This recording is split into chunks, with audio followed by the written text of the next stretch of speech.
Hello and welcome to the Build with Baer workshop. My name is Pat Baer. I'm here to assemble some model kits. I'm also here to hang out with all of you. And I'm going to start things off by throwing the Bear Cave, the Lego to the site, the Tier 2 blue emote in the chat. I'm also going to fix my microphone. If you are currently a subscriber, you can reply with those emotes. If you are not yet a subscriber, you can say hi. You can use other people's emotes. And if you feel like being a lurker, you can just go ahead and lurk and you don't have to say anything at all. Lashbrook is here. Hello, Lashbrook. Happy to have you here. Welcome everybody. It is a Thursday and I'm working on Zaku 2s. We got the Zaku 2 F-type LeSean and the Zaku 2 Unidentified type LeSean. These are from so it's Gundam Requiem for Vengeance. Yes, RFV, Requiem for Vengeance, the mini series that was on Netflix that is done in CG, complete CGI. Done in the Unreal Engine. And there is the regular Zaku 2F that I already built. I bought that kit. It's a high grade. I picked that up. That's cool. These high grades that came out are the LeSean and the other version of the LeSean, the two other ones. They are the alt versions that are also in the show. And they came together in a bundle. They were a premium Bandai kit exclusive, came together in a bundle. And I'm working on them at the same time. So, which is weird and kind of a strange thing for me. I'm going to build two right legs, and then I'm going to build two left legs. Hey, Lord Crashington. And if I remember correctly, the legs are completely identical, except that one is dark green and the other one is light green. Or as they say in the instruction booklet, khaki. Green and khaki. It's been suggested that perhaps that's olive, whatever. I'm not here to judge. Then you do the hokey pokey, and we all found down. Yes. I do the hokey pokey, and I turn myself around. Sorry, Lord Crashington. My regional specific is you put your left foot in, you put your left foot out, you put your left foot in, you put your left, and you shake it all about. You do the hokey pokey, and you turn yourself around, and that's what it's all about. You don't fall down. And I did not learn the regional variation that is, you do the hokey pokey, you do the hokey pokey, you do the hokey pokey, and that's what it's all about, which is also a regional specific that I didn't learn growing up. I learned that later via television. What are you going to do? It's just like how I always wondered, why wasn't there... let's go to the overhead camera. We'll get started on the legs as I philosophize about this. Why wasn't there ever media on TV? When TV did Halloween stuff, I was like, oh, cool, Halloween stuff, great. I am excited to watch this episode of this children's programming or young adult programming, teenager programming about Halloween. Why don't they ever cover Mischief Night? The night before Halloween. Obviously, Halloween, All Hallows Eve, the 31st. But the 30th, you go out and you pull pranks. Why doesn't any of this media ever cover Prank Night, aka Mischief Night? And that's because it doesn't exist in most places. I don't even want to say it necessarily exists anymore in New England, but it was a regional thing. I believe New Jersey, it's Devil's Night because of the Jersey Devil, I assume. But I don't know why. But it's just not a thing. So the reason why I never saw it in media, covered in media, is because probably New Englanders pitched it, and then people from the West Coast were like, "What are you talking about?" So yeah, Mischief Night.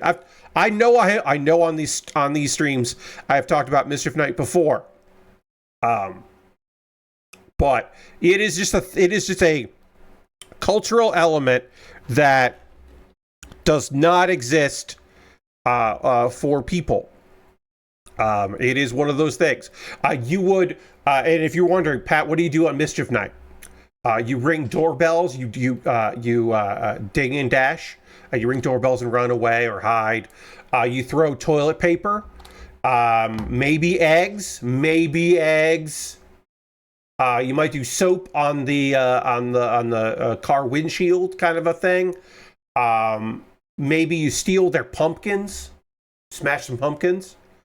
Now, I do know that for some people, the things that I'm talking about right now were done, but they were done on Halloween, and they were Halloween pranks. So there are parts of the country that did have that, where the trick element of trick or treat could be that if you reach a certain age, instead of getting candy, you were just doing pranks. Lord Christian says, "We are good boys and girls over here." Yes, I don't know. It's just one of them things. There are regional things that come about out there, and for some people, it is a thing that they have. They're like, "Oh yes, of course."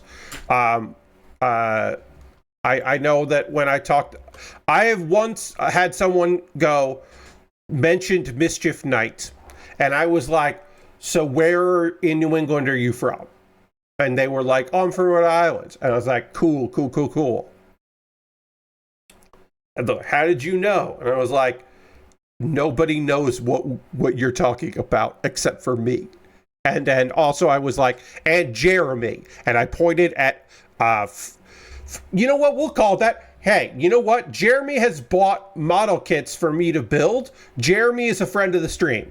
Jeremy Bent of the, it's a tough word to say because it is not a real word. Eurovangelist, the Eurovangelist podcast. Jeremy also may know from Mission to Zix. Jeremy is, maybe you know him from the improv group Thank You Robot. I don't think you do, but maybe you do. Jeremy is also from Rhode Island, and I remember I pointed at him being like, "And Jeremy knows what Mischief Night is," because he's a Rhode Island boy. If you've ever been interested in maybe finding out, let's see, that's 18, a little bit about Eurovision, Eurovangelist is a good podcast for that. They got a mix of somebody that's been into it forever, someone that recently got into it a couple of years ago, and someone that's been into it for a while. They don't agree on everything, which makes things interesting. This is a weird year to get into to Eurovision, so maybe I would say this is not the year to get into it, to give it a go, but who knows? Who can say? And if you're wondering, Pat, why is this a bad year? A lot of countries are boycotting this year. Charles Rose, thank you for the follow. I appreciate it. A lot of European countries are boycotting Eurovision this year due to the EBU, the company, the group that runs Eurovision, and some of their poor decision making, let's say. So some big countries have decided we're not doing it this year, and then interest is down this year more than anything. I think it will bounce back. It will spring back up. I'm fully confident there will be more people who are like getting interested in Eurovision as it gets closer. Oh, that's a great question. What's Eurovision? So specifically, when I talk about Eurovision, I mean the Eurovision Song Contest. Because Eurovision was supposed to be more than just that, but that's really all it is. So when I say Eurovision, I mean a song contest that happens every year that features a lot of European countries and also Australia and also Israel. I'm not even going to get into that. There's a whole back and forth about that, but basically they asked some other countries if they wanted to join, and 2 of them are in it. It's mostly European countries. Russia used to be part of it. The idea is that you either through internal selection or through a contest of their own, a country sends a representative every year, and then there's voting and there's a televote, and then there's a winner every year. The incredibly popular musical group ABBA, A-B-B-A, ABBA, they performed Waterloo and won Eurovision that year. Celine Dion, who is not Swiss, represented Switzerland because you don't have to be from that country to represent it. But Celine Dion sang a song she was popular in Canada, but this was a way for her to reach international stardom because she is French Canadian, so she sang a song in French that is really good and really fun. There have been a number of songs that are hugely popular in Eurovision over the years that made their way to some stardom. The biggest example, of course, is ABBA, but Walking on Sunshine, the song Walking on Sunshine by Katrina and the Waves. That's a Eurovision song. And that blew up and did very well. It didn't even do that great in Eurovision. But there are artists that have done certainly pretty damn well in there. And then artists that are known in Europe. Like, if you are the Eurovision hit in a song like, in a country like Finland, then you can do all the Scandinavian countries. Yeah, so America did try to do our version of Eurovision once, and it wasn't good. It was like iHeartRadio did it, and it wasn't great. But the winner was a girl doing basically K-pop, which was pretty fucking cool from like the Midwest, and that was neat and weird. But yeah, Eurovision is, so every once in a while a song blows up, and you're like, maybe like social media, and you're like, hey, why are these Gwar looking dudes suddenly on my feed? And it's like, oh, they won Eurovision. So these guys from Finland that have a song called Hard Rock Hallelujah that look like they're in Gwar won Eurovision, and it's a fun song. Or like this guy Dowdy Freyr is Icelandic. He had a breakout hit in 2020.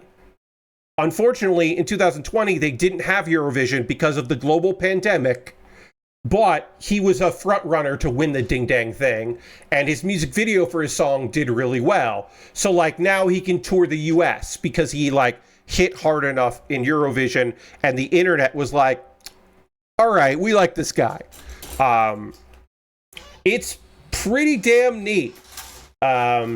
So yeah, my buddy Jeremy is saying he also runs a podcast on the Maximum Fun Network about Eurovision, which could be a good introduction to people that are perhaps interested in finding out more about Eurovision.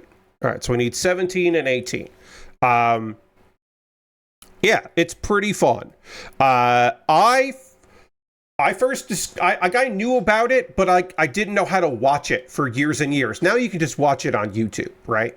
But for years and years, I didn't know how to watch it, how I would find out about it, really. It was just that I had international friends on, like, Twitter. And so they would, like, you know, live tweet it. And so that's kind of how I paid attention. And after the fact, a bunch of stuff would show up on YouTube, and you just watch it. I should say I could have watched it because, of course, I understand how, I do understand how VPNs work, but I just never bothered. And then in 2011, the Logo Network, which was a short-lived cable channel here in the United States that was queer-focused, they were the first official cable channel in the United States to air Eurovision. And so I watched in 2011 with some friends who had cable TV in 2011. And that was really fucking cool to see and to watch with people. And then shortly after that, it just became like you could watch a broadcast with English commentary and it was not a problem. But for a while there, it was kind of tricky. You had to like find a country that their public broadcasting was showing it that spoke English and also didn't understand about like global like permissions that like you didn't have to use a VPN.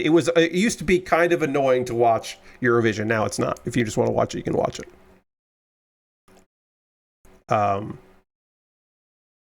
What's his name? The breakout weirdo this year is Look Mom No Computer, I believe.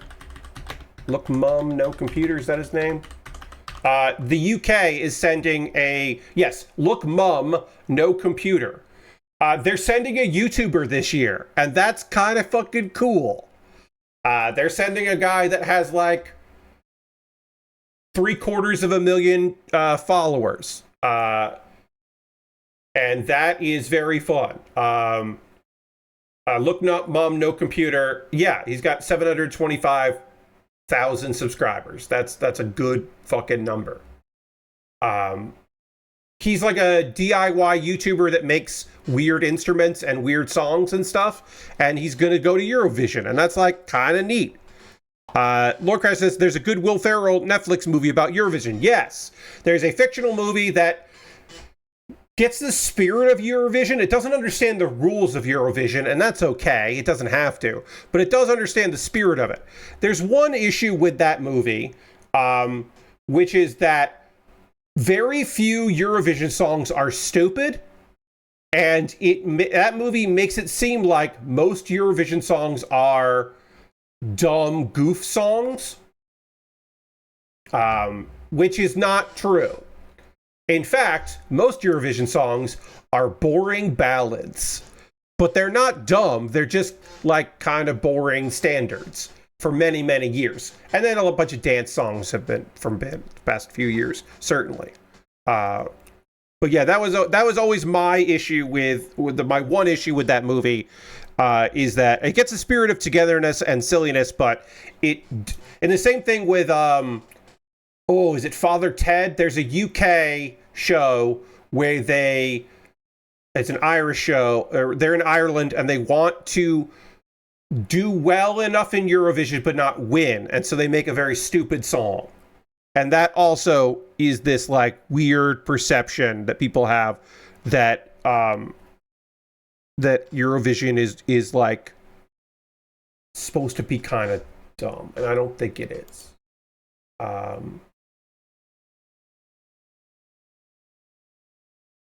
I will have a full report about the ID at Xbox Showcase on Saturday. I just want to let you know. I didn't watch it today, so I can't give you my thoughts on the ID at Xbox Showcase because I didn't watch it yet. I had a busy day today, so my apologies. But I will talk about that on Saturday because I will watch it for Saturday. So please look forward to that. Yeah, I had a bunch of stuff coming up. Also, while talking shop here, or talking business a bit, I made a change to my schedule. Originally, next Tuesday, I planned to stream some more of my Pokemon Heart Gold randomizer that I have been doing. That will be delayed to another week in order to play the first episode of Snap and Grab.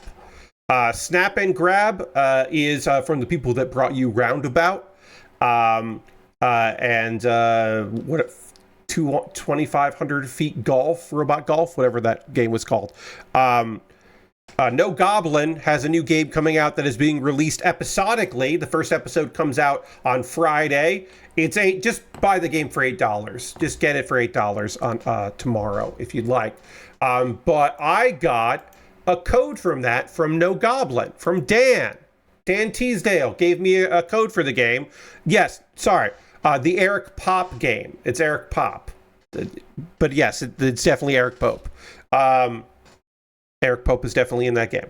Anyway, I am going to be playing that next Tuesday because I got a code for it. And in fact, let's be real. I got codes for it. I can give away 3 codes for that game. You should still buy it anyway, but I can give 3 codes away, and I'll do that on Tuesday during the stream. Thanks, unprompted. I did put in a request for it. I requested a code for the game because 1, I'm obviously interested in it, and 2, because my boy Felix Kramer is helping doing promotion for the game. And I was like, well, Felix will get me a code for it. I could have just asked Dan, but I went through proper channels and I asked properly for a code for it. And then Dan sent me extra codes to give away, specifically to give away. And I should make that clear. That is important. That I got 4 codes, 1 for me and 3 to give away, specifically said by Dan that is what they are for. And I say that because I didn't ask for them for giveaways because I think that is rude behavior. I think when you are asking for a code for a game dev, asking for multiple copies for a game that is not a multiplayer game is weird, and I don't want to do that.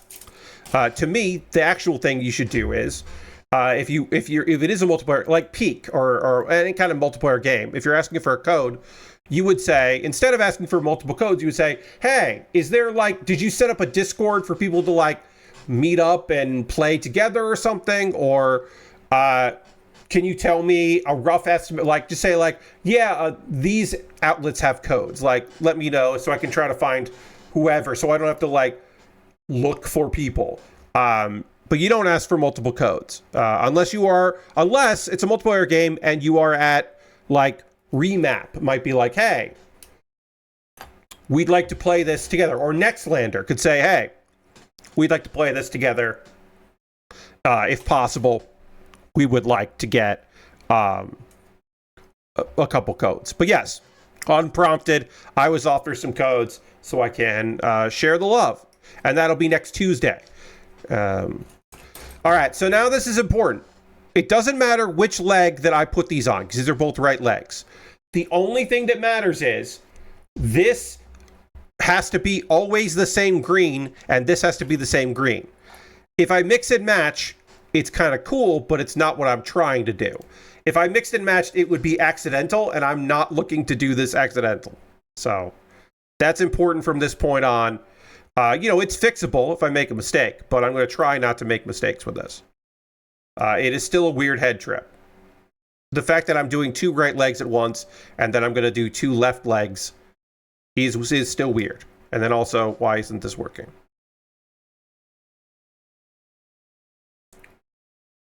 Okay, so it's got to go like that. Oh, I'm going the wrong way. The reason why it wasn't working is because I was doing it wrong. As always, that's the way. It's usually not because sometimes it is the instructions are weird. Early 2000s to mid 2000s, Bandai instruction booklets can be pretty bad. But that's not what we were talking about there. Anyway, I think that's it for the last bit of excuse me. The last bit of just this is admin kind of stuff is I changed my overhead lighting a little bit again. I didn't move it, but I'm trying to make it so if you haven't seen this, I have a new overhead light. It's very bright. It causes some shadows, but for the most part is pretty even. It's better than my previous lighting, which was not great. So this is way better than that. All right, I B21 and then B14. So let's do 21 out of both of these. So overall, things are better. Now, one problem is where I have the light so that it kind of hits everything here, it does hit me in the face. And that was too much. It was too bright on my face, but it was bright just when I wanted for the overhead. And that's obviously what I would prefer to do is have a big bright light facing away from me and then be reflected by an umbrella or reflector. That's what I would like. That way it would brighten the space, but it wouldn't be harsh on my face. That's what I would like. I don't have that. So what I ended up doing is not only is the brightness adjustable, but the kind of LED light that this projects is you can change. So I've gone from, this is the current lighting I have. This is what I had previously. And it's a little bit more LED and a little less natural, quote unquote. But I think it does a better job hitting my face and without being too much. Because if I could go too much here. I could go like this.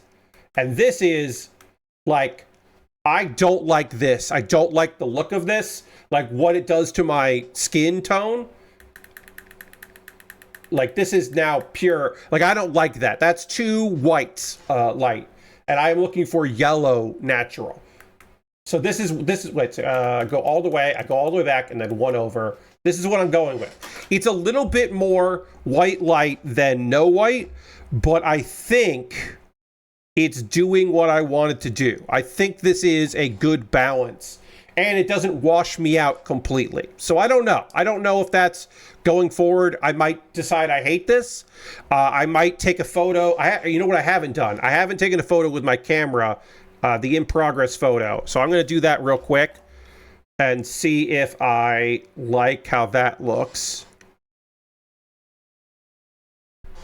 And I can look at between that and...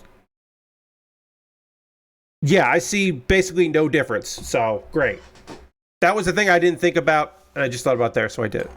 But yeah, so right now, I am enjoying what I've got with this, and I think this is where we're going to go.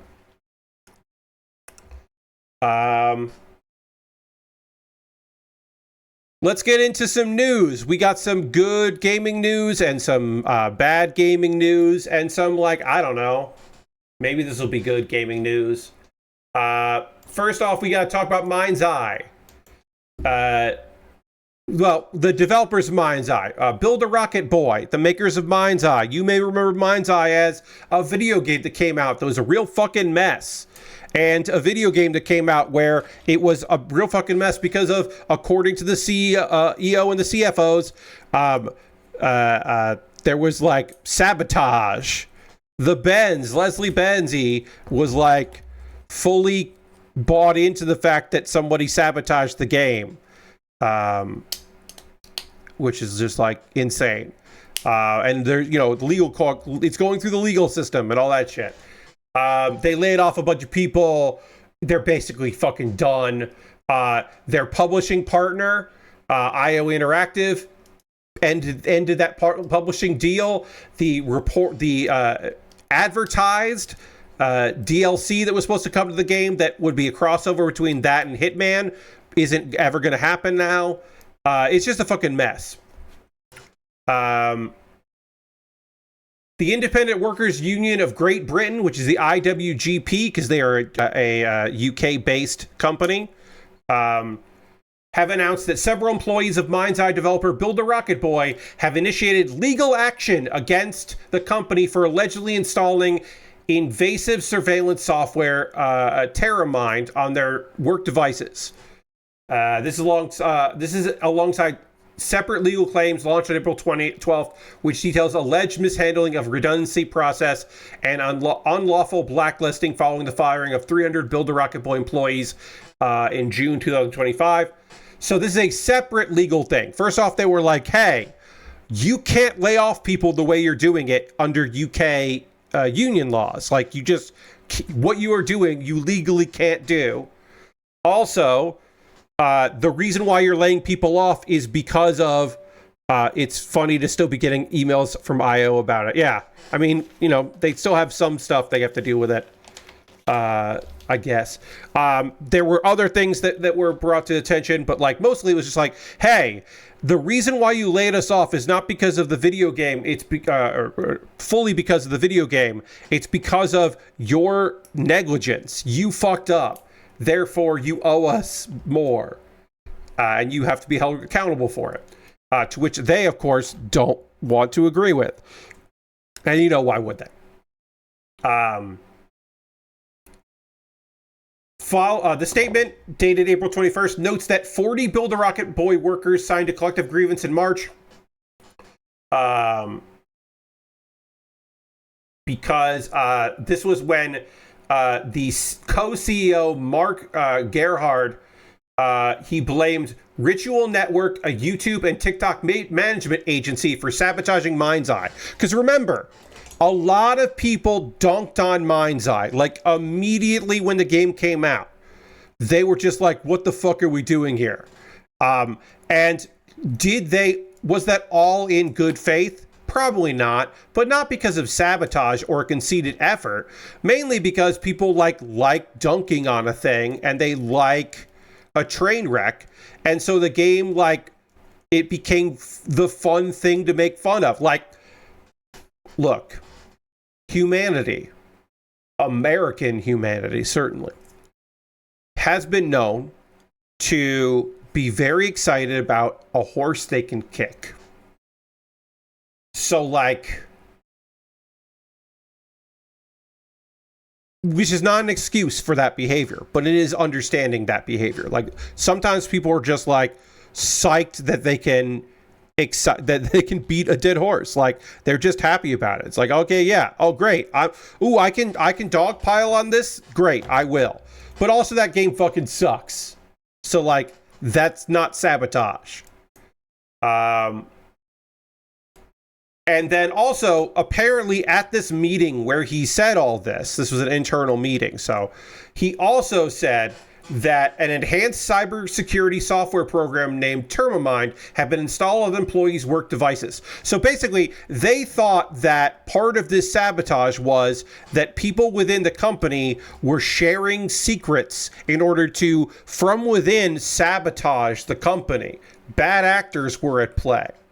That is the thing that they believed because they're dumbasses. But that is the thing that they believed. So they were like, and in fact, we're putting this shit on your computers. And obviously, the employees not pleased with that. Workers at game studios Build a Rocket Boy have initiated legal proceedings against the company over concerns of data protection violations after management installed invasive surveillance software on their devices without their knowledge. Later, they deinstalled the software following collective grievance, so, like, good. It also stated the company failed to meet with aggravated workers' other demands for transparency and accountability, refusing to explain what data was collected, how it was used, and why the software was installed in the first place. They also state that the software violated both data protection logs and workplace basic decency, or dignity, I should say, exceeding the limited legitimate remit of monitoring workers' productivity or safeguarding the company's security by recording individuals in their homes and without their consent. Because, of course, again, if you work for a company, you should, they're reading your Slack. Of course they are. They might be keylogging your work computers. But if they aren't issuing you work computers, and then they also require you to reply to emails, and they outside work hours, and then they're monitoring the things that you are using in your home, all of that shit is fucked. And while in America, you might go, price of doing business, buddy. In the UK, who knows how far this will go in court, of course. But it is a little different there than it is here. The union has also filed an undisclosed number of separate legal filings related to the alleged mishandling of redundancy process, because, of course, they are not handling the layoffs well. And also, apparently, there are they are allegations of unlawful blacklisting. So apparently, they also have been trying to prevent people from getting other work, which that's just stupid. Who knows if that's provable in court? Also, apparently, they failed to engage in collective consultations, and basically they seemingly forgot what country they operate out of, is what I will say. Will this lead to anything? I don't know. I'm no legal expert. I will say, not looking great. Not looking great at all. For Build a Rocket Boy. But yeah, they're gonna have, like, you know, I imagine that they will not respond to this in public, but I feel like within by Friday, which is again tomorrow, by the end of Friday UK time, Benz will make some kind of insane statement. That is my guess, is that he will make some kind of insane statement about their lawsuits that are pending, the criminal lawsuits that they're trying to get. I imagine, I put this on upside down. I imagine that we'll get another statement about that. But yeah, I wanted to give you the update because fucking Jesus. There's not much of a story here. The Canadian federal government has not put any sanctions or any warnings to Roblox, but apparently they are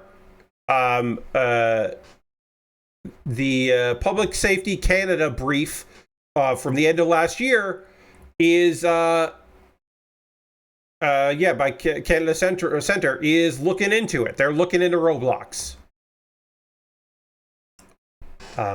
Again, this doesn't mean anything's going to happen, and they're not going to ban. I can't tell you they're going to ban Roblox or anything, but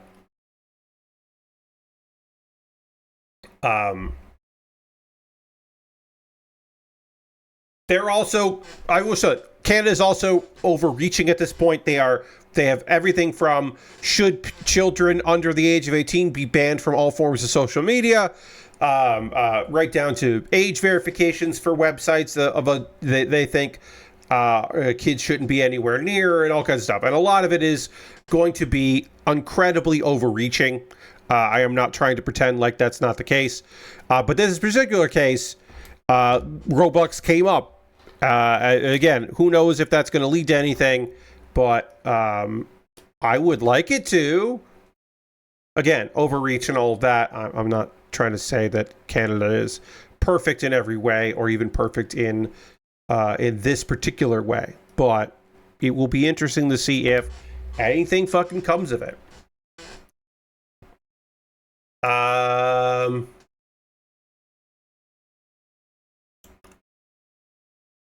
There were layoffs at Behavior Interactive.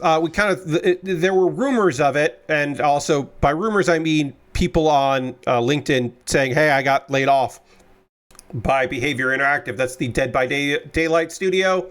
I guess I should, for my due diligence, see if. Let me see here. All right. As of now, I can say that Eric Pope, who has not tweeted since April 17th, has not updated his bio to say that. So he is still senior community director at Dead by Daylight. So one would assume that if he got laid off, he would update that status. I don't know that again. But he seemingly has not done that, so it looks like Eric Pope still at Behavior Interactive. But yeah, the company has confirmed there have been some layoffs there, which obviously fucking sucks.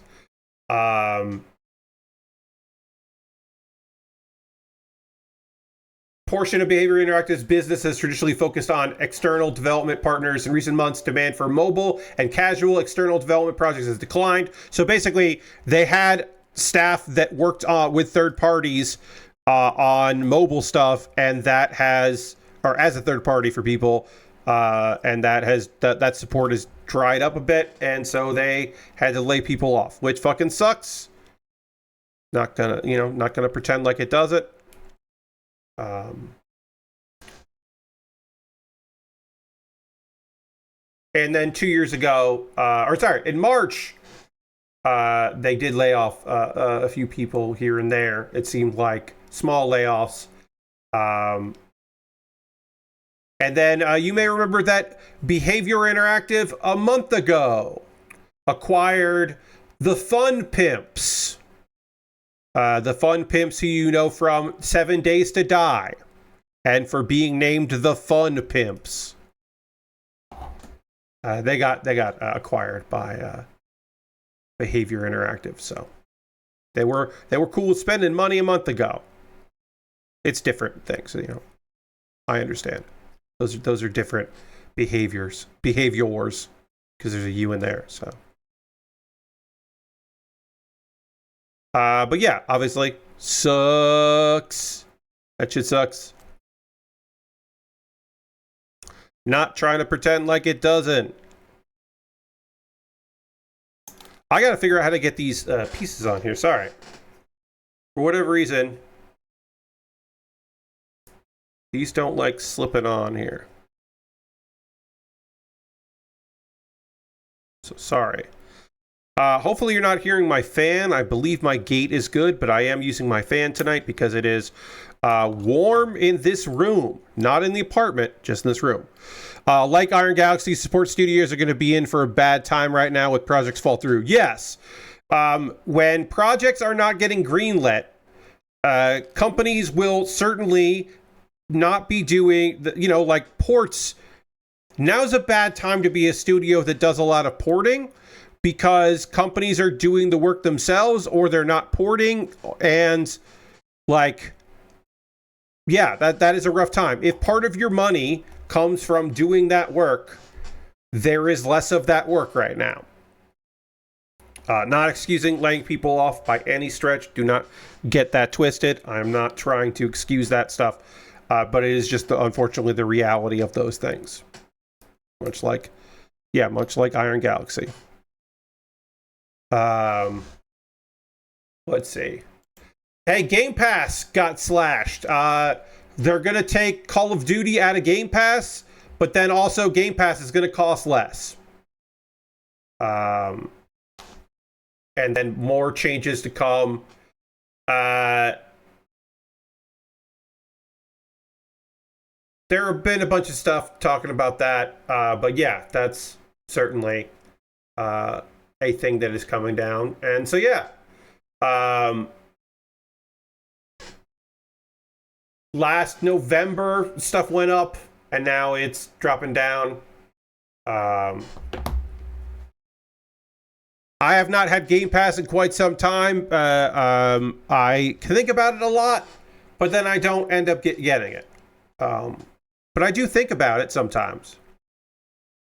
I do think I would get it again if a Xbox exclusive that was also PC was coming out that I didn't want to pay full price for, but would like try, and it was day one. That's probably the next time I would get it, for that incredibly specific circumstance. But beyond that, I don't think I would. Like, I don't have the desire to get it again. And again, this would be, PC Game Pass. Maybe. I can't say never. I can't say I would never get it again, but I don't necessarily see that as a possibility. Let's see. Here's some good gaming news.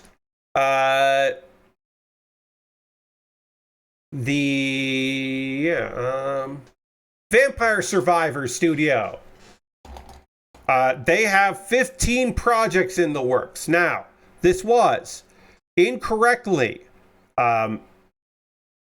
reported in numerous places, including Kotaku, where I'm reading this article.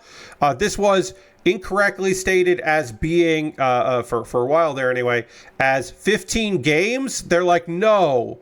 Because people are like, what the fuck? What do you mean you're working on 15 games? It's like, no. 15 projects, which includes like DLC and like a comic and like a bunch of stuff. Games, DLC, and more. They're like, we're doing some stuff, but like, no, we're not fucking making 15 video games. What are you talking about? So that was like, literally, the Kotaku headline, it now says 15 projects. The web page, like the website address for this, is kotaku.com/vampire-survivors-studio-is-developing-and-planning-over-15-games. So like, they did originally report games, and I know some people were like, oh, I don't think they said that by mistake. I don't think they fucked up like that. And I'm like, no. They fucked up like that. They got that shit wrong. But then they corrected it, so that's nice. Their accounts had fun saying they don't want to make 15 games to different reporters. Yes.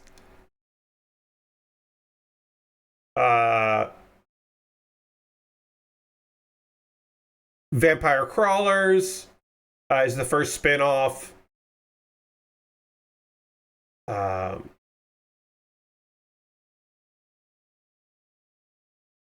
Yeah, so they're going to do a bunch of stuff, which is pretty neat. But I did, yes, Ponsel spokesman said the studio isn't working on 15 games, but it said 15 projects that might include DLC, free updates, and porting efforts and new games, and they updated the headline. So they did, at least, I will say, they did include that changed. They did update their article when they goofed up their fucking article. When they goofed up real bad, they did at least correct it, which I appreciate and did want to mention because, you know, hey, they're only human. They're just people. But that was a funny bit of business where it's like, no, we're not making 15 games. What? All right. We're working on these legs. We're almost done with these 2 legs. And then the feet. We got to do the feet as well. And then some hoses. And then panel line it. And then work on the other legs. I think in this stream, we're going to build 4 legs. Pretty good. And then after that, we've got 2 waists that need to get built. And then a bunch of weapons. And then also extra shields. Because these kits have multiple shields that need to get made. So we got to make multiple shields for these dang things. And weapons and stuff. And then also those chains. And I don't fucking know how that's going to work. I have no idea how I want to make any of that work. And there's also some stuff that I can glue on. And I also don't know if I'm going to do any of that. I have no fucking idea how I'm going to do any of those things or if I'm going to do any of those things. But we'll figure it out together. A little bit more news stuff here. So let's see. Retirement buyouts at Microsoft. Anyone in the company who age in years of service total more than 70, the chance to take an early retirement buyout package. This type of thing has never been offered in the company's 50-year history. This is the first time they're ever doing it. Could be a way to limit potential layoffs. As they're trying to end the year, to close out the fiscal year, of course. And apparently Microsoft, this was like The Verge reporting this, Microsoft did have a response to The Verge when asked for comment, basically saying like, yeah, a very small number of, we did this for a very small number of people.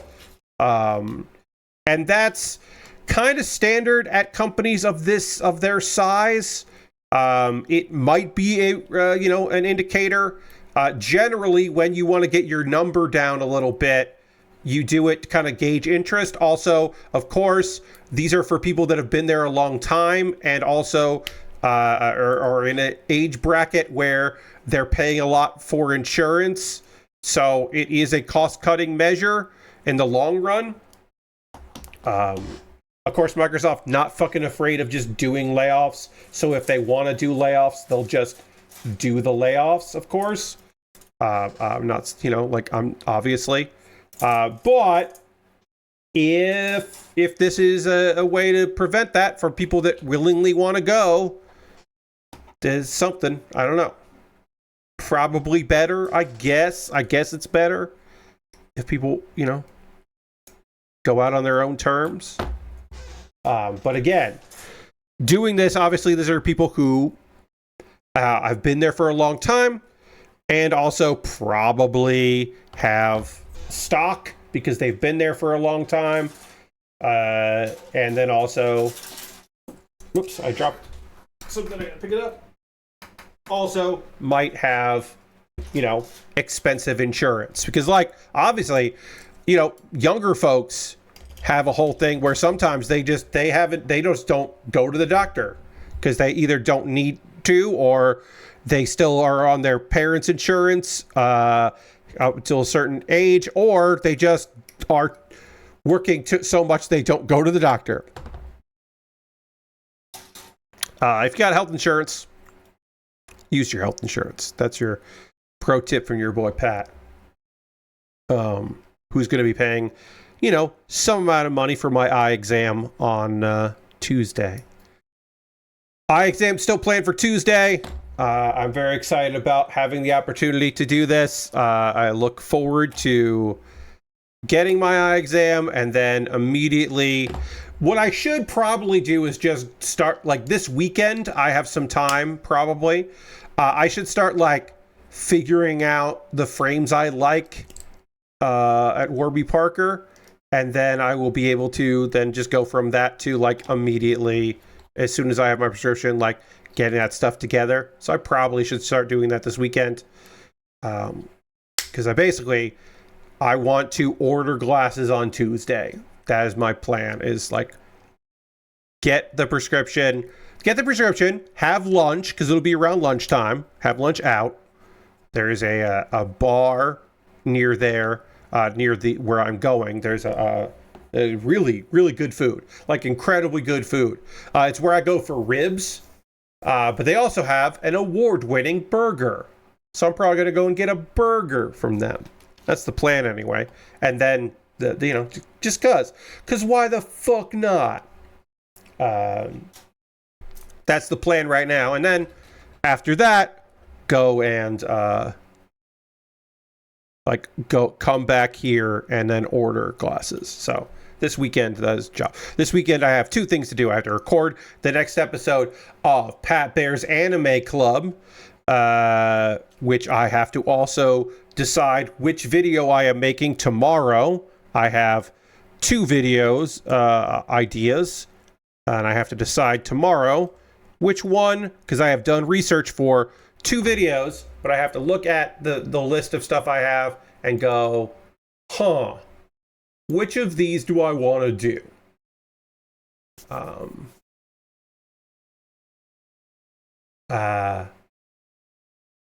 I'll tell you, I might do anime premises I didn't make up. That is a title for a video, and this is like spun off of the video series that I've done 4 episodes of in Pat Baer's Anime Club, Pat Baer's Manga Club, where I've talked about weird manga premises. So I could do another one of those. I could do a 5th. And I have a couple. I have to like find a few more. Those are easy to do. But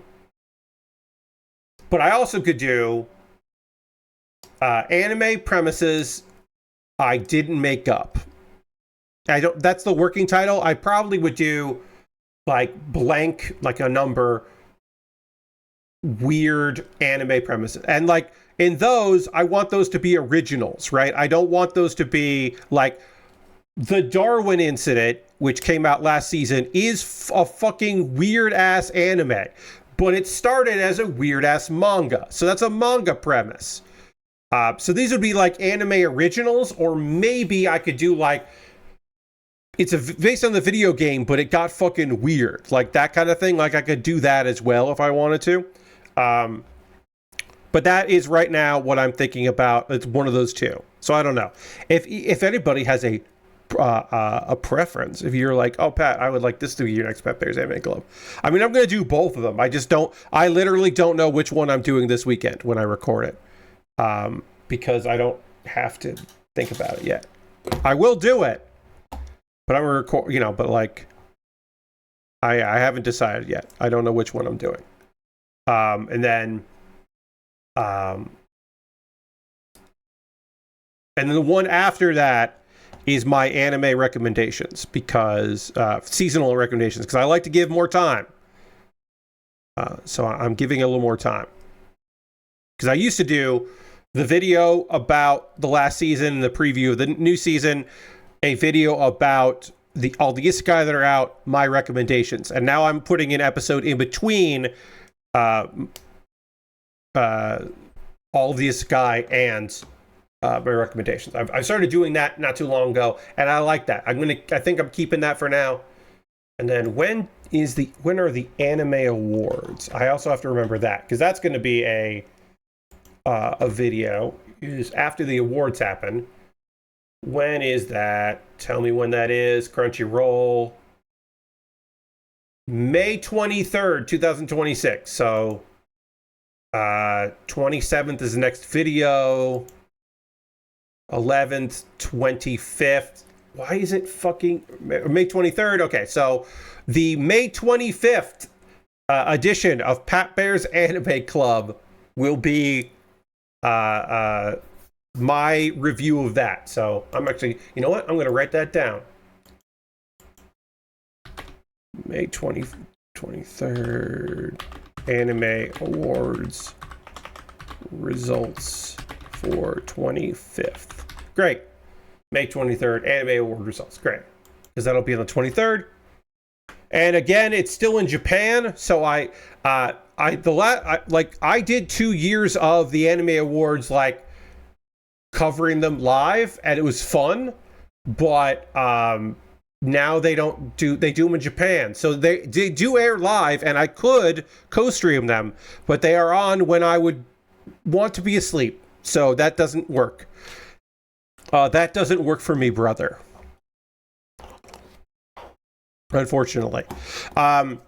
We did 2 legs. We got 2 legs done. I'm going to panel line these legs and put a little black marker on these legs, but I'm going to do that after the pause for the cause. So the second hour will be that. But right now, what's going to happen is I'm going to talk to you, the people watching this stream, and I'm going to chat with you a little bit about ways you can support the channel. Everything I'm about to talk to you is optional. I'll go through this pretty quickly because literally everyone watching right now is a subscriber or has been gifted a sub. So I'll just go through it pretty quick. Yeah, I'm still a little washed out, but whatever, it's fine. If you're currently subscribers to the Bill Bear Workshop, you can throw the Bear Cave, the Lego, the Scythe, the Tier 2 Blue emote in the chat. Being a subscriber is the easiest way to support what I do here through Cash Money or your Prime Gaming token. If you have Amazon, you got Amazon Prime? Well, then you can get Twitch Prime, and you should do that. You should connect the 2 accounts, and that way you can use that token you were given for having Amazon Prime. You get Twitch Prime. You can use that for anybody. If you want to use that for me, that would be great. I would love that. That is just a way to support what I do here, and if you wanted to support me, you could. You could definitely jump in and do that, and it would be nice. You don't have to, but you could do that. You could also gift a sub if you want to do that. You want to be the top of the gift sub leaderboard. There's nobody there. So you could be the first person this month to gift a sub. And you could do that. That would be nice. Bits and coins, always appreciated. There are other ways to support me. It's just that you're already here on Twitch, so it's kind of the easiest way. But if you want to support me in another way, you could do that, like joining my Patreon at the $1, $3, $5, and $10 tier. There are different rewards for different tiers. Consider joining me on Patreon. This very weekend, I will be recording the next Q&A video. The only exclusive content I make, it's only for patrons. I'll put an email out tomorrow asking for questions, and I'll try to answer them. I usually get between 1 to 3. Mostly a time I get like 2. Last month I got 2 questions from the same person. And I was like, okay, cool. But yeah, if you want to send me a Q, you could do that. And then I'll answer it. But yeah, there's different tiers. Consider joining that. I have a YouTube channel at youtube.com/PatBaer, of course. And over on my YouTube channel, you can subscribe for free. And if you wanted to, you can become a member. And for just $2 a month, you'll get my Wednesday videos on Tuesday. So the video that I put out yesterday for everybody to watch, which I'll talk about a little bit more later, you could have seen that the day before, and that would have been neat. So yeah, check that out. Let's see, what else can I say? Those are monthly ways to support me financially. If you'd like to throw something into the bucket, I've got a tip jar through my Ko-Fi and my PayPal. Everything I get through direct donations through YouTube, which includes AdSense, so watching my videos helps me out, through Patreon and through Twitch, all goes into a fund. And from that fund, I pull money out to buy model kits and equipment. There's overhead lights, come from your generosity. My backlog of kits, your generosity got those, which I really appreciate.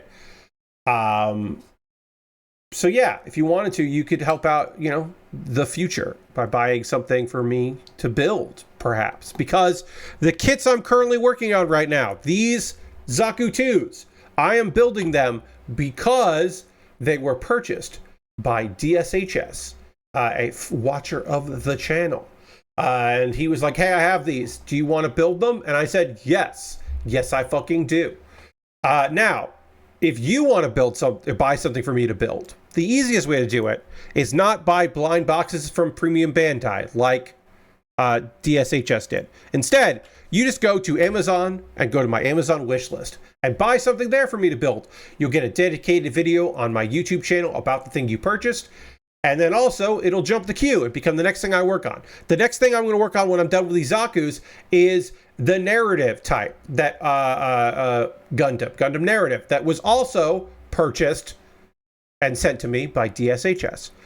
See if there's something on the wish list you'd like to see me put together. I've got model kits and Lego sets. I just added the Gustav Karl Type 00 from Mobile Suit Gundam Hathaway. I just added that to the wish list, and I really like that one because the plastic, the blue on it, there's 2 shades of blue, and I really like them. They're really good looking, and also I think the shield is fucking rad on that kit. I'm excited to put that together. If you want to buy that for me to build, it's on the wish list. An expensive papercraft is on there. I'm going to try to find less incredibly expensive papercraft stuff to put on there, but that one is something I wouldn't mind building. But a lot of things, a lot of cool stuff. The Gallus J, which has been on the wish list for a while, that I do love, from Double Zeta, or Double Z. All kinds of stuff on there. If you'd like to see me put together something cool and weird, I'd be happy to do it. Some of it is incredibly expensive. Some of it is not that incredibly expensive. So take a look, see if there's something there. I have a wish list on Throne. That is my alternative to Amazon. If you would like to help me out, but you don't want to go through Throne or through Amazon, which I get. And then, of course, USA Gundam Store. If you want to help me out financially, but it has to be complicated and weird, go to USA Gundam Store. USA Gundam Store, you can buy a gift card, and they will send you a gift card code in your email. Then you can send me a whisper on Twitch or a private message on Blue Sky or Mastodon with that gift card code, and then I will use that gift card code to buy something for me to build, I should say, from you on USA Gundam Store, which would be neat. That is a thing you could do if you wanted to. If you want to support me but not spend any money, I have a Discord. You can join that Discord. If you're watching this later on YouTube, what's up, YouTube? I'm excited for you as a VOD watcher. You can find these links in the show description, like my link to join my Discord. A couple of video links for you to check out. As stated, this weekend I'll record a new episode of Pat Bear's Anime Club. The most current one is me talking about all the damn isekai out this season and which ones I'm watching. If you can believe it, I'm literally only talking about one isekai this season, weekly. I'm watching like 6 of them, but I'm only talking about one, which is kind of weird for me. I do have a new show to start talking about on Saturday. I'm going to start talking about Always a Catch, which is a really fun show that I'm not caught up on, but I'm getting there. But I'm going to start talking about it on Saturday. Another anime that I want to chat with you about is I have a video for my weekly series called Baer, and I would like you to watch this episode about Journal with Witch, one of the best shows from the 2026 anime season. It is my second favorite show of the year so far. The number 1 is Frieren, season 2. This one's number 2. And I don't know, man. That's going to be hard for that to get bumped out at number 2. Journal of Witch is devastating emotionally, but it's also empowering and hopeful and beautiful. It's gorgeous animation-wise, and it's a lovely story about trying to get over tragedy. And coming together with family that is a stranger from multiple perspectives. It's sometimes very silly and funny, and other times it's a gut punch. It is one of those shows where I understand why it was a manga. I don't quite understand how it actually got made as an anime, and I'm glad it did, but I'm surprised it did. You know? There's a lot of different kinds of anime out there, but still, you never know. You never know about something deeply personal and like heavy like that. As you might have guessed, it's one of my least popular Bears. It's only been up for a day, but right now it is doing far worse than it should have. It is doing about it got about its 10th of a amount of views as it normally would, and I understand that. I don't chase the views. I want the views. I want the stuff I'm making to be seen by people. But dang, dude, it does suck that two videos ago I had 1,000 views, and this video has 200, and I'm like, oof. But also my Freerin video did bad last week, and people fucking love Freerin, so I don't know. My videos are just not maybe doing great, but whatever. I don't know. I don't specifically do Kumo Bear for people for that, but I do like it when people watch the videos that I make and like them as well. So, you know, it is what it is. I got more anime to talk about. Before I get into that, I need to drink some water. We have to get back to the overhead camera, and we want to do that in a dramatic fashion. So we will do all of that right now when I press a button. That's this button.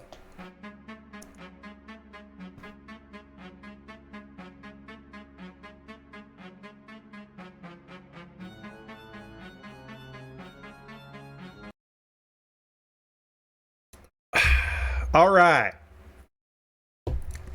Let's panel line this and talk about some goddamn anime dramatic stuff happening in Hat Atelier. Hat Atelier. There's no R. There's no R at the end. Hat Atelier. But yeah, some shit's happening in Hat, so we're gonna talk about that. So basically, Coco wanted to become a magician, a witch, found out how to do it, fucked up, is now an apprentice to try to get enough magic to unpetrify the house she grew up in, and also unpetrify her mom. She's had some drama with the other apprentices, don't necessarily think she belongs there. That's a whole thing.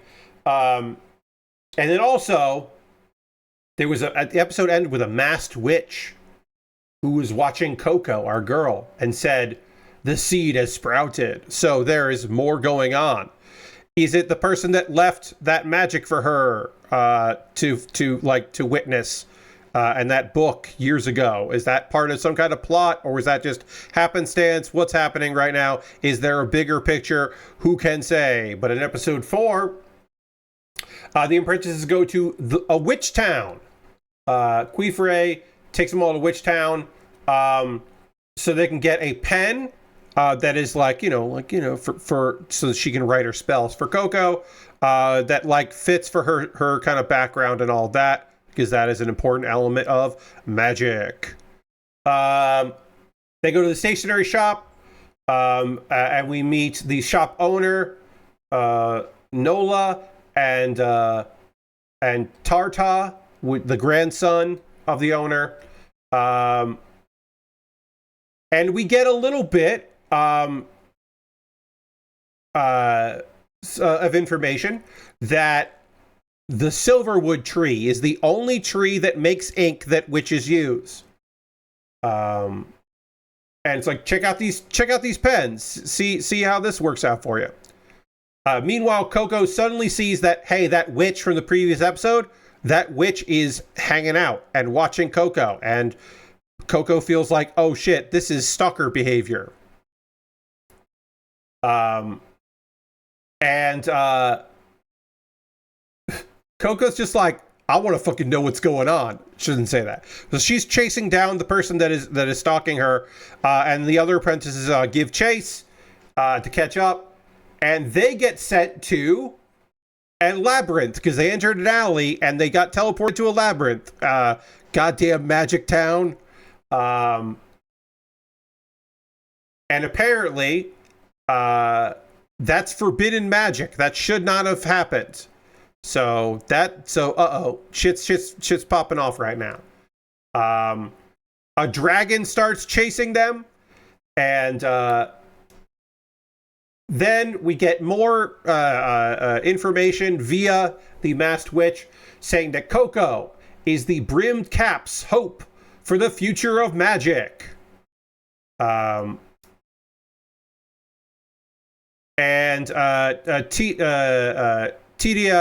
kind of basically blames Coco for what's happened. They're all trying to hide from this fucking dragon. Things aren't great. Coco spots a rune behind the dragon and doesn't realize that that is the work of, and while noticing that, fucks up Agate's spell. Agate is the one who particularly does not enjoy the fact that Coco's there, and so Coco gets berated for messing everything up. And then Agate is just like, let's just fucking leave her. Let's abandon Coco. Again, this is like, obviously, things have escalated. The goofiness of, oh, I can try to learn magic now that I know the secrets of magic, to, oh, I fucked up real bad, and as a dragon, is this is episode 4, and there's a fucking dragon, and they're in a forbidden dungeon, or they're transported to a dungeon, and everyone's just kind of like, oh shit. Yeah, I guess just like, yeah, we should leave. Meanwhile, the grandson at the shop is just like, hey, all the girls disappeared. So Queefree is mentions and learns about this masked witch.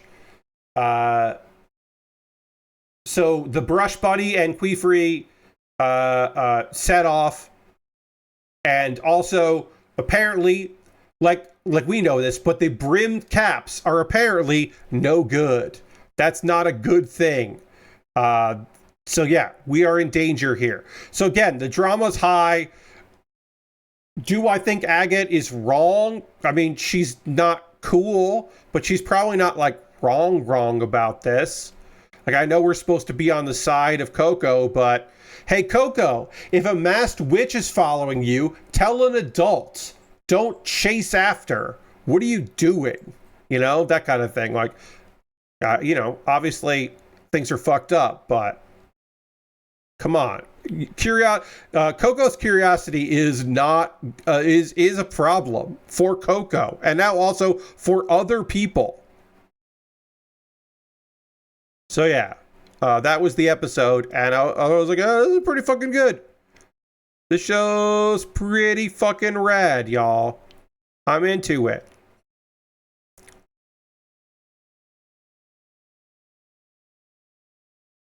I don't know. I do like that Coco hasn't won them all over yet. I think that is important. That it didn't take like just an episode for them all to get on board. That they're just like, I don't know. Because they're not wrong in their issues with Coco. All right, I think that's good. I like that. We'll see what happens.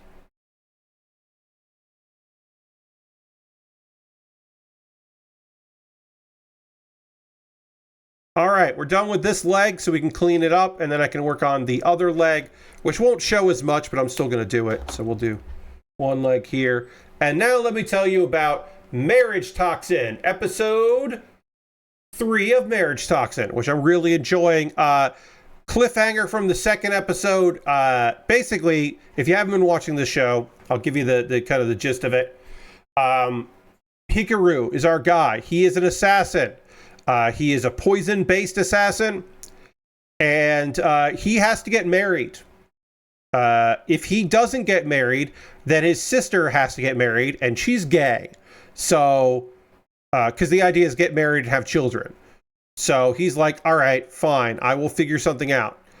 He makes a deal with May, who is a dude who dresses like a lady a lot, and that's kind of important, but not super important. And also, they're not fucking weird about it, which is great. And so he's like, yeah, I can help you out. So basically the show is what happens when this assassin is trying to find someone to date. They go... Basically the idea that they come up with is your charm point, the thing that people will like about you is that you are very heroic and you're like, you kind of kick ass. So they go looking for trouble in order for him to save somebody. In this case, there's a kidnapping of a painter named Kyoko.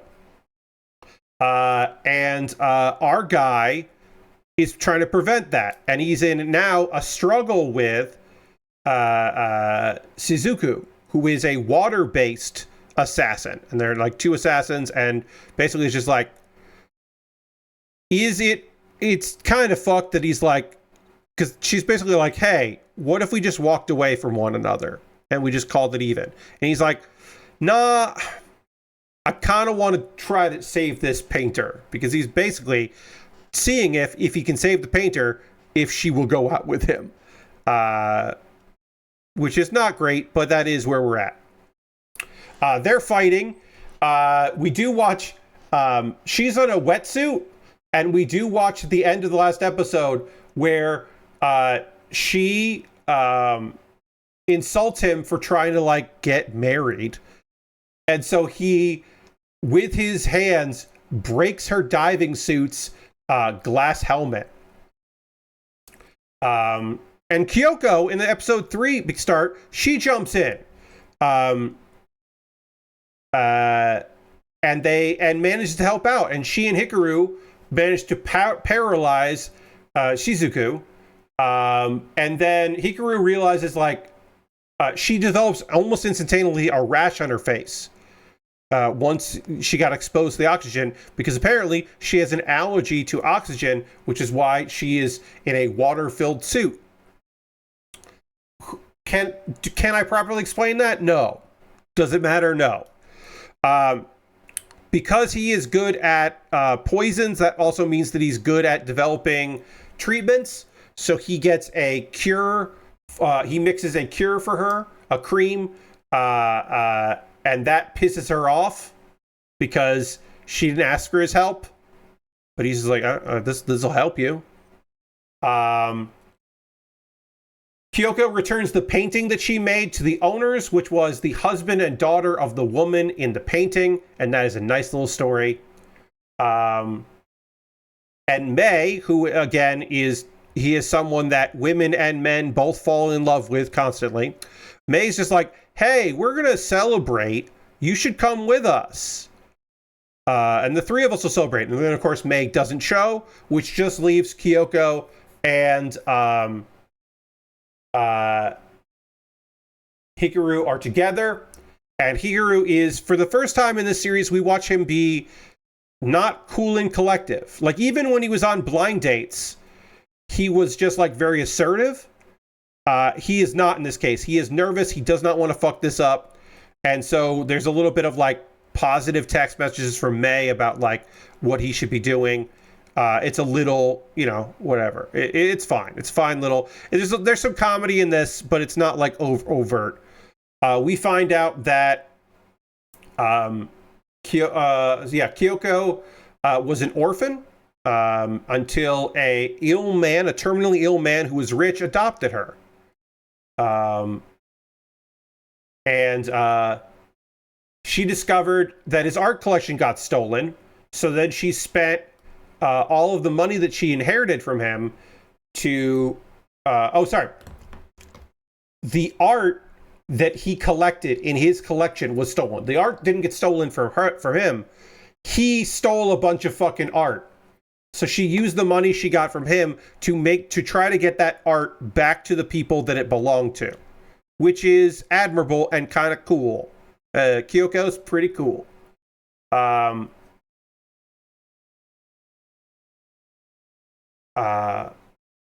then May is like, the vibes are really good right now. It's time to ask her to be your girlfriend. After one date, what are we doing, May? But Hikaru doesn't ask that. Instead, he's just like, I'd like to be friends because we don't really know each other, but I'd like to get to know you and see what happens. And then May is just like, okay, yeah, I mean, look, you did good. You did pretty okay, but we can't just wait around to see if this is going to work out. So I got you another job where you can show off your skills. In this case, the next episode will be guarding a daughter of a CEO's daughter. So maybe she'll be in danger, he'll protect her, and then they'll fall in love. Who knows? Again, another charm point thing. So far, I am enjoying this series. I think that the action looked very fluid. You never know with shonen that are kind of dealing with the comedy elements of it. And I thought that I think Kyoko rules. And I think that our guy handled it really well. He didn't like... I think that's going to be a problem, is that he is not going to try to manipulate people emotionally. And that is a problem for his goal of getting married as fast as possible so that his sister doesn't have to get married instead. But I think it was sweet. I think this episode ended sweetly, and I was happy with how it turned out. All right, we got legs done here. We're making some good progress. Time to work on the other legs. It's still leg day. So instead, we got to get D2 legs together here. But basically, these are the same thing. It's what you just saw. If this was if this video was a time-lapse thing, I would just be like, all right, well, you already saw these, so, and I would snap my fingers, and suddenly the other legs would be done. But I don't have that technology because this is not pre-recorded. This is live. That would be kind of wild if if all of this was recorded ahead of time and I was just like talking over footage. That would be insane. I've wondered, like, I've never done this on like YouTube or something, but like one time years ago, Steve Fobwashed took a build, a high grade I did over like 3 streams and stitched it all together and then sped it up and did a time lapse for me. And I was like, he did it once. I never did it on my own. And I was like, that's kind of cool. That's one of those things where, like, if I ever had the money to have someone to pay someone to make YouTube shorts or like TikToks or whatever, if I ever allocated funds for that kind of thing, that's something I would do. I would definitely do that and do like time lapses of that, because I think that's kind of neat. And the footage exists. Gotta do the VTuber thing and commentate over your first stream. Yes, that's also a thing that I have like thought about doing as like a bonus stream. Would be like, let's watch the first stream, but like it's just me building a model kit. It's, you know, hey, I'll tell you the first stream. Okay, and this is the part where I realized that this kit has screws in it. So I skip the step I'm working on and do another step that doesn't require screws because I didn't know that and I don't have a screwdriver. That's like it. That's the hour stream. Like, that's the most important thing in the hour stream. Here's one of 2 streams I've ever done where I had a guest, which is like I think the 3rd stream, maybe the 4th stream. Like that's all that would be. That's all it would be. But I will say I have on occasion thought about doing some of that kind of content. But again, mostly the idea of like, oh yeah, it would be kind of neat to do time lapses of every build. Like that would be kind of cool. And that would be cool. Like, it would be something like I don't know, like the Death Scythe Hell bootleg in under 60 seconds, you know, that kind of thing, and just speed it up and go through. That'd be kind of neat. Again, I don't know. It's not something I would necessarily want to do myself, because I gotta like, I gotta like get the whole video and speed it up. And it's not like I do one build per stream, so I have to go through and stitch together multiple videos. But like, I don't know, it's something I could do. And I have to cut out the pause for the cause, which is also fine. That doesn't matter.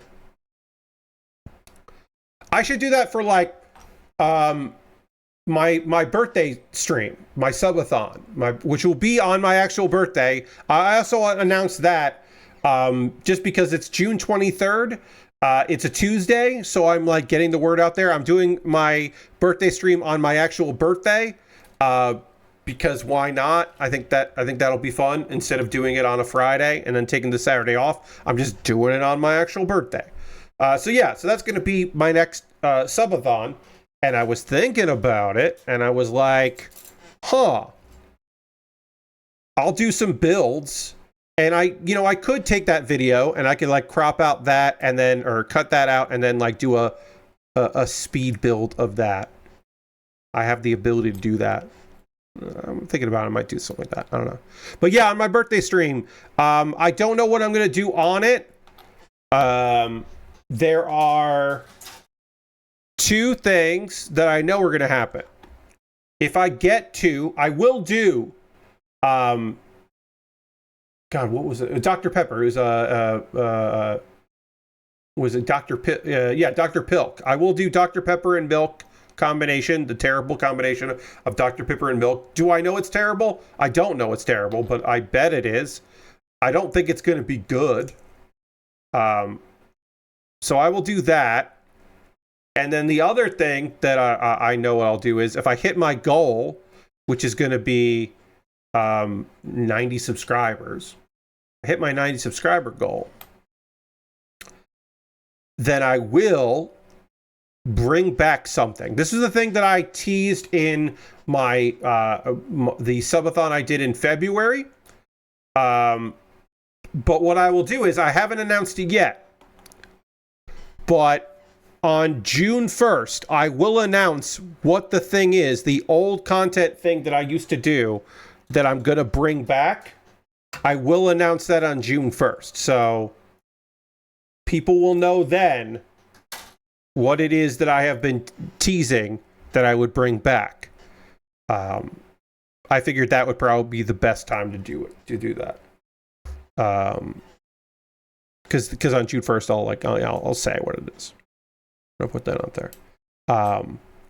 But I haven't thought about, because I have time. What is it? Today's date is the 23rd. So I have exactly 2 months to figure this stuff out.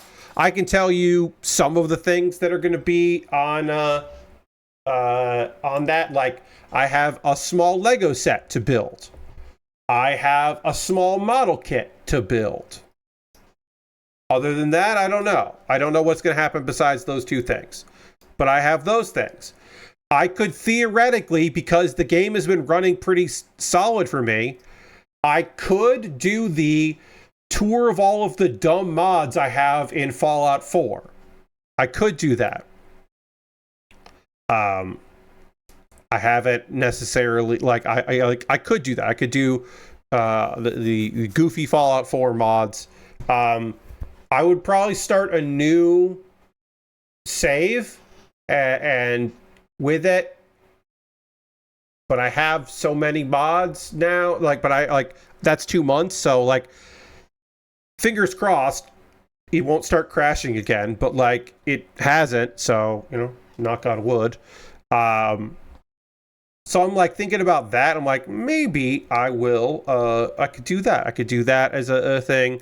Because I didn't do it the last time, and then I didn't do it as the make good. So karaoke is always a thing that I like doing, so I certainly could do that for my birthday subathon.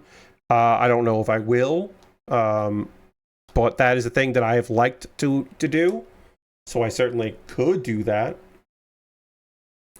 Again, I don't know.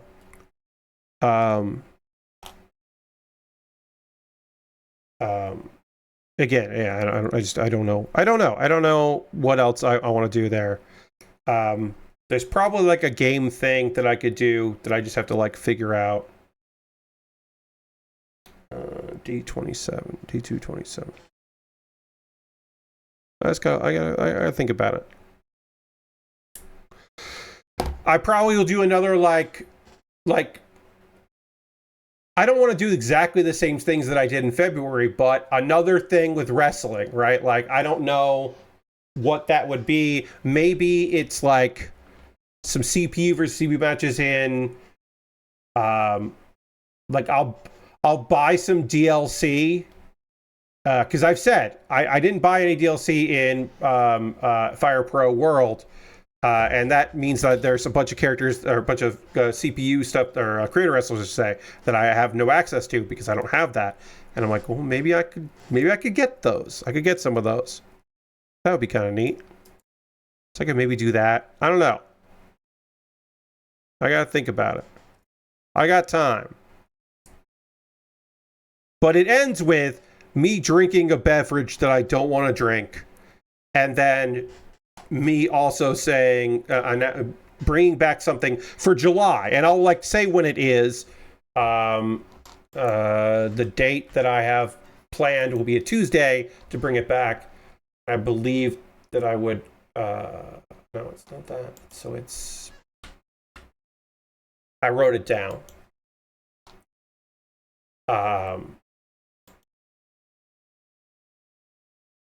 July 21st. Yeah, because that gives me like a month to like prep for it. Because that's important. It's an important thing for the thing that I want to do, that I want to, old thing I want to bring back, is that I would have to do a little bit to get that together. So yeah.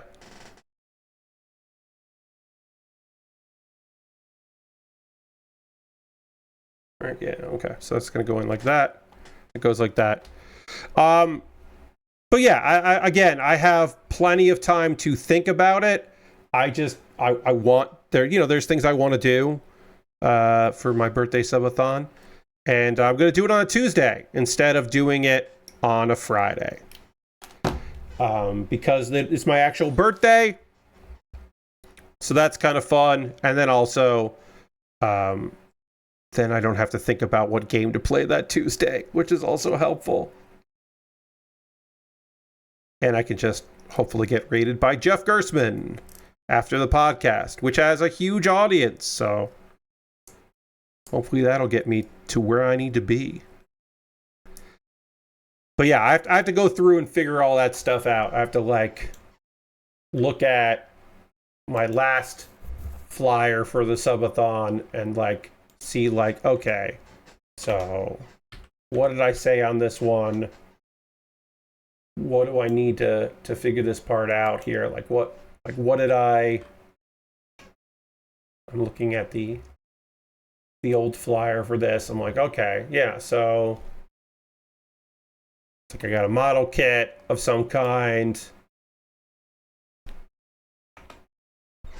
And yes, a full glass of Dr. Pepper and milk at 90 subs, plus I'll bring back a thing. Oh, and then also, as always, old game commercials. I still have some of those for when I go and get food or whatever. It's something to play while people are kind of hanging out. And then, of course, as well, the old standby of shit, I need to be doing something right now. People are here and I got to do something, which is, of course, playing Hearthstone, because that is, again, my old standby as content. I'm having fun in Hearthstone. Now is the part of the stream, I should say. Hey, now is the part of the stream I want to hear from you. What are you up to? What are you into? Are you playing any video games? Are you looking forward to anything that's coming out soon? I know a bunch of stuff came out this week. Snap and Grab comes out tomorrow. I got a code for that, so I'm going to play a little bit of that before the stream on Tuesday. Mentioned that earlier. But yeah, if you're playing anything, watching anything, let me know. I always love hearing from you about those things. Are you building anything? You got any model kits that you're working on? Because I love hearing about that shit too. B112 and then B112. Great. But yeah, that stuff I always love hearing about. So let me know if you got any of that going on, because that stuff is cool. 12 here. Okay, great. For me, again, Hearthstone, I have a deck that I'm really liking. It is a Paladin deck. I've talked about it a little bit before, but it is a Paladin deck where you make a big minion that is hard to get rid of. It is basically, if it is the only minion on your side of the board, then it is invulnerable from damage. So you have to use removal on it. But of course, you can have two in your deck. And so once they use a bunch of bullshit in order to remove it the first time, then pow, you got it the second time. So now you're fucking with them again. And that's pretty fun. Because you can give it healing, so you can heal up. You can have it give it Wind Fury, so you can just fuck with them even more. It's pretty great. When it works, it's fucking great. When it doesn't work, it's really fucking frustrating. But that's like any deck that I enjoy, though that is how that happens. That sometimes those decks just don't work out. Let's see. Other stuff I got going on. Wait. Why isn't this working?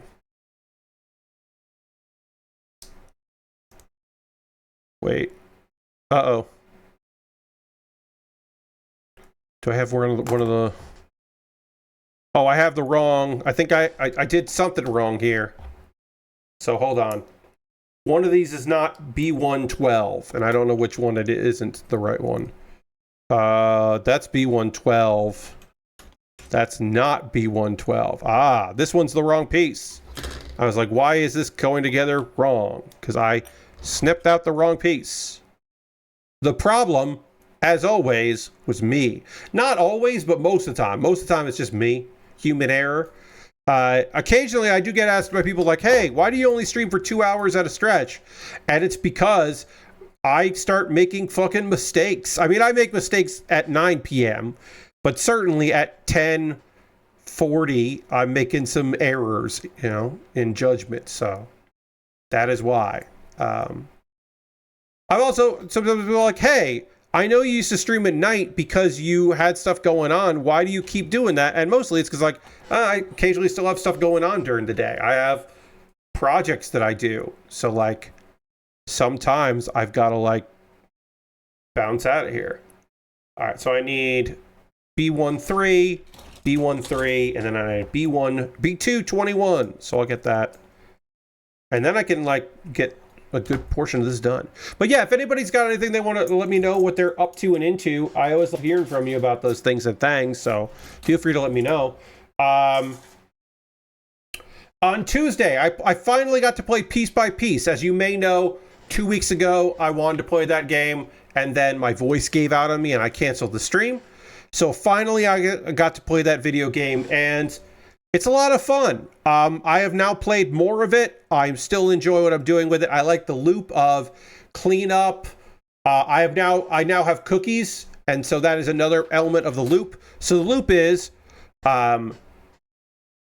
take jobs or accept payment for jobs, then buy anything you need, clean up. Maybe someone will come in for the lost and found elements that you find when you clean.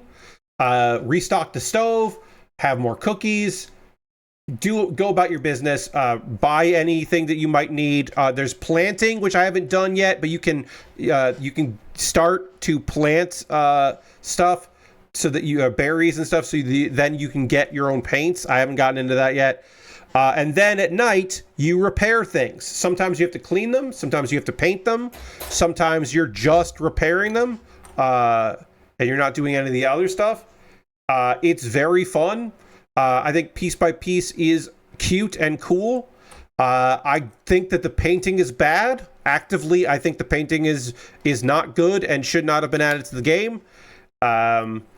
But for the most part, I think it's a really fun time, and I'm happy that I spent time with that video game. I'm happy for what I played of it. I don't think I'll stream it again, but unless they do a major update, but I'm not expecting to do a major update. But I did like it a lot, and I do recommend it. Maybe don't buy the paintbrush so you don't unlock the paint jobs. Maybe, I don't know, but I think you should. But I didn't love that. The moving things in 3D space is weird, but in a way that I got used to and kind of good at over time. But it's fun, and again, it's cute.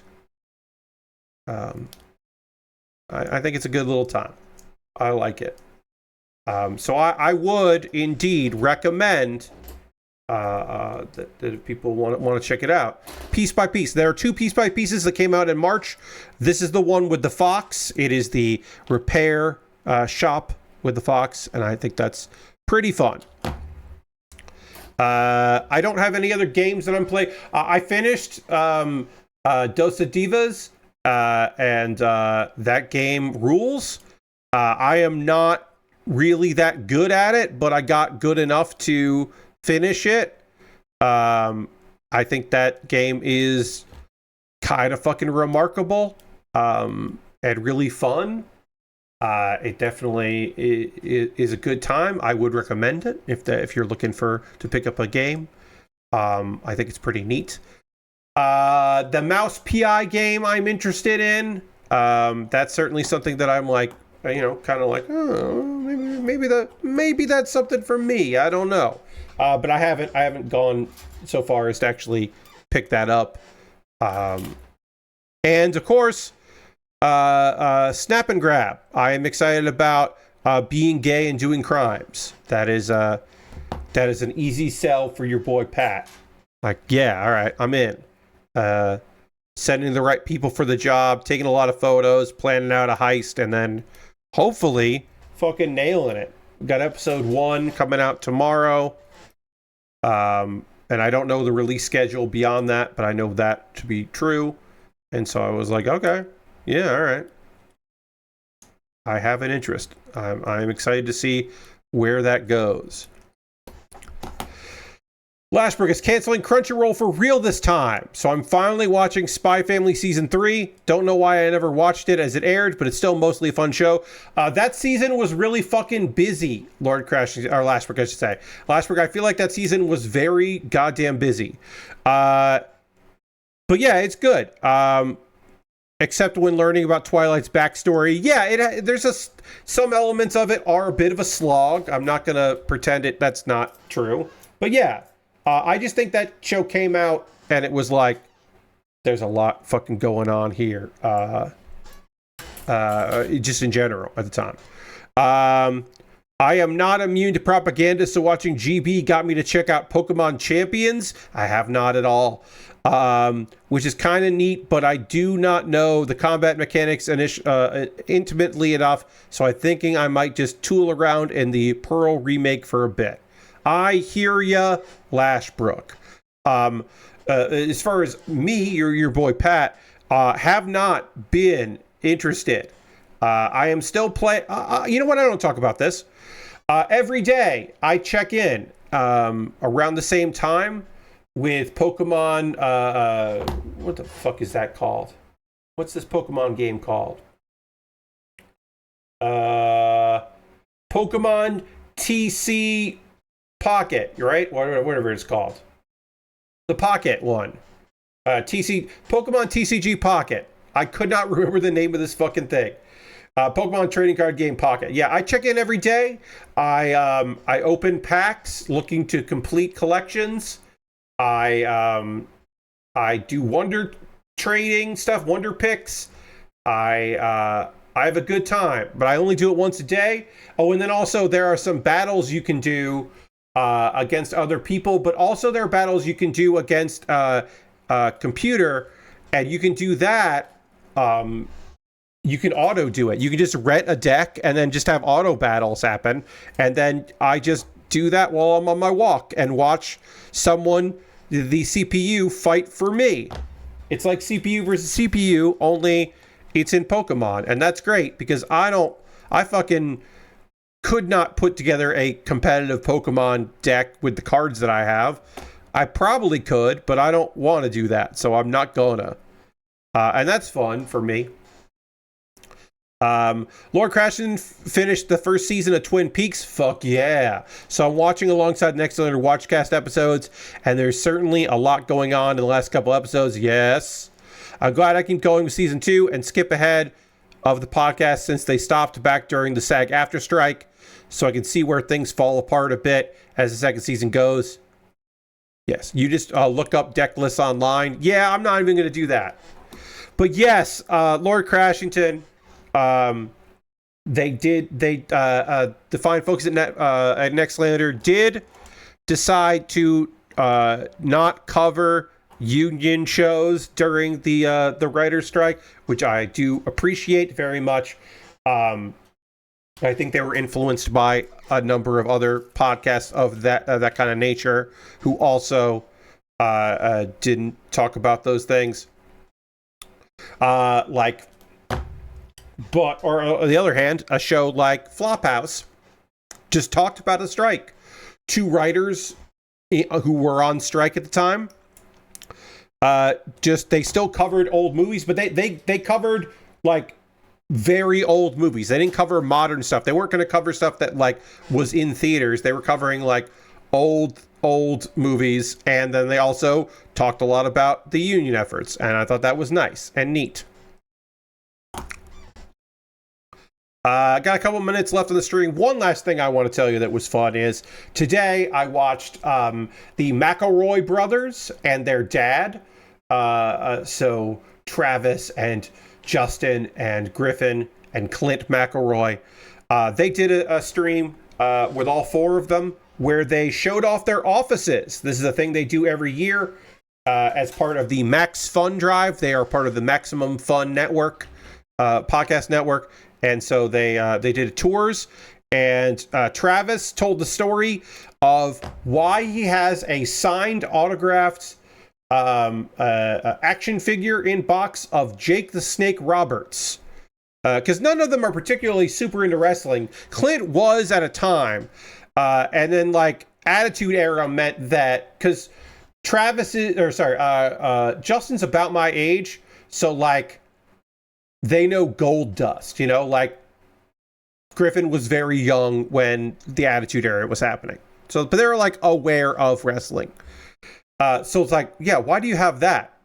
Well, apparently, one of Jake the Snake's kids, his son, is a fan of the McElroys and listens to the podcast. So a woman that was working the booth, I believe his ex-wife, who he is back together with, they're not married again, approached them and was like, hey,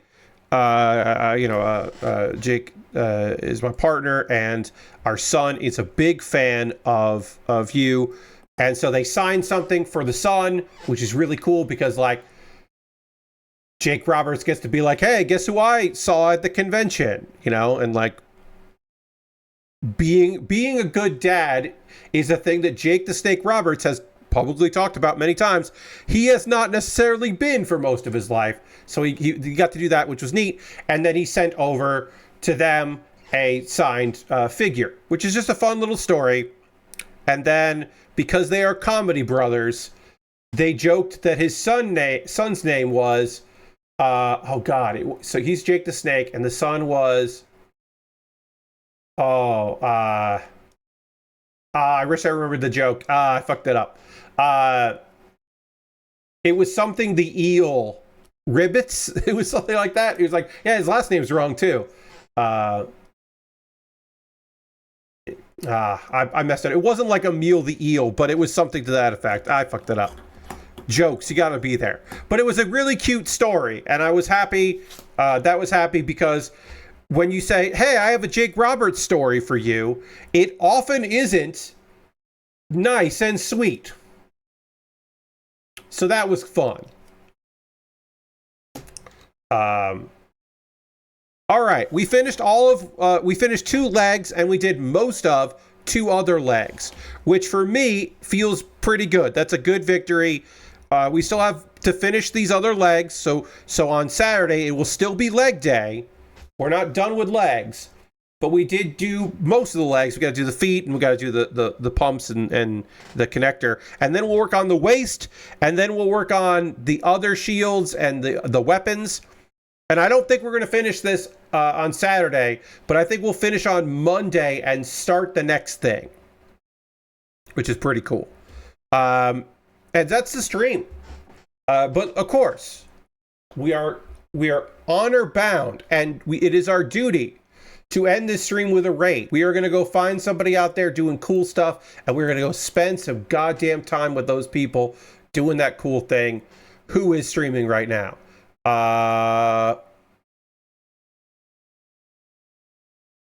Oh, this is good. Matt Wiggins and Jordan, also known as Ray FK, are co-streaming Marathon, We'll raid Ray FK because he has less people watching his. So we're gonna go hang out with Jordan and Matt Wiggins as they play some goddamn marathon. That's great because they'll probably play for a while because they're West Coasters. Thank you all so much for hanging out tonight. I hope you come along on this raid to see some marathon play where they will be funny as the good competitive play, but also goofiness and silliness. So I hope you come along on this raid. And then Saturday, 9 p.m. Eastern, finish up leg day, and then it's time to work on the waists of this kit. Very excited for that. I'm going to switch these around. I want to thank you all so much for being here. I hope you have a great rest of your night. And I'll see you later. Come join the raid and talk to you soon. Goodbye, everybody. Goodbye, goodbye, goodbye. Goodbye, goodbye. Goodbye, goodbye.